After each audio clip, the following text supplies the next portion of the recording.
mahasiswa-mahasiswi Universitas Gunadarma Fakultas Psikologi.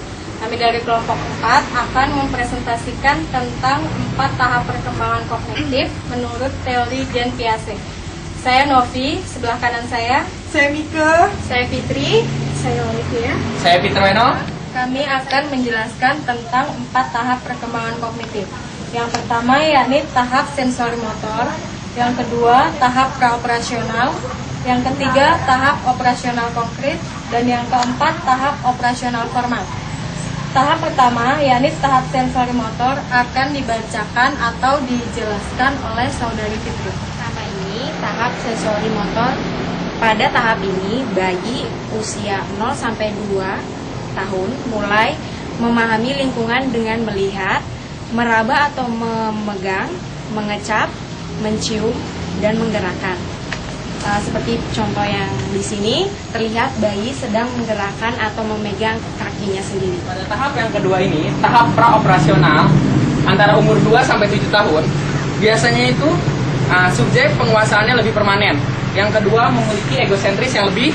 Yang ketiga dapat memecahkan masalah dengan objek nyata, tapi masih sulit berpikir secara abstrak. Yang terakhir itu mampu membuat penggolongan. Pada contoh kedua ini terdapat anak yang sedang belajar tentang toilet training. Kemudian yang ketiga ini akan dijelaskan oleh saudara Olive.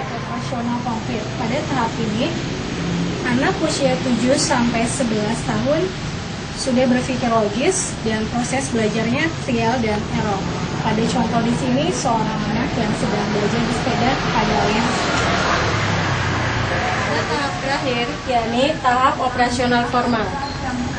Pada tahap ini, seorang anak usia 11 tahun ke atas mulai bisa berpikir tentang rencana masa depan dan peranan orang dewasa. Contohnya saja, saat dia belajar piano, dia bercita-cita untuk menjadi pianis terkenal. Setelah sebelumnya kami menjelaskan tentang 4 tahap perkembangan kognitif menurut Jean Piaget, selanjutnya kami juga akan membacakan dan menjelaskan 2 teori lagi. Wills, perkembangan kognitif menurut Wills lebih mengacu pada perkembangan kognitif anak tunanetra atau cacat penglihatan. Wills menjelaskan suatu sulit beradaptasi, sulit untuk membandingkan pengalaman tentang suatu situasi atau kejadian, dan butuh waktu yang lama untuk memahami suatu objek untuk dikenali. Selanjutnya saya akan menjelaskan tentang teori Vygotsky. Dalam teori Vygotsky ini ada 3 konsep perkembangan kognitif. Adapun tahapnya adalah pertama 1, hukum genetik tentang perkembangan, di mana setiap kemampuan seseorang akan tumbuh dan berkembang melewati 2 aturan yang berbentuk tata sosial lingkungannya dan tata psikologis yang ada pada dirinya. Kemudian yang kedua ada zona perkembangan proksimal, di mana proksimal ini perkembangan kemampuan seseorang dapat dibedakan dalam 2 tingkat. Tingkat pertama aktual yang tampak dari kemampuannya menyelesaikan tugas-tugas atau memecahkan masalah secara mandiri, dan tingkat tampak dari kemampuan menyelesaikan tugas atau memecahkan masalah secara di bawah bimbingan orang dewasa. Jadi intinya dia masih membutuhkan bimbingan orang dewasa juga. Terus kemudian yang ketiga mediasi. Mediasi di sini adalah mediator diperankan lewat tanda maupun lambang, adalah kunci utama memahami proses-proses sosial dan psikologinya. Maka dari itu, jika dikaji lebih mendalam, teori perkembangan Vygotsky ini akan ditemukan 2 jenis mediasi. Pertama, mediasi metakognisi dan mediasi kognitifnya.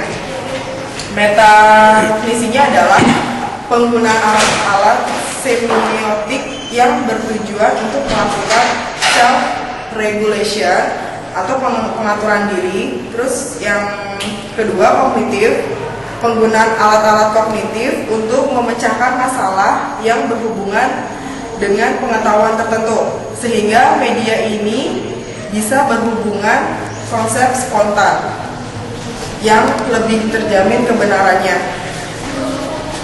Inti dari teori Vygotsky ini intinya adalah untuk membantu anak mengembangkan pengetahuan yang sungguh-sungguh bermakna adalah dengan cara memandang antar konsep dan prosedur melalui demokratis dan prakteknya. Jadi dia harus ada pembelajaran dulu, kemudian baru dia dipraktekin dari si anaknya. Terima kasih presentasi Vygotsky dari saya. Sekarang saya akan menyimpulkan dari 3 tokoh perkembangan kognitif.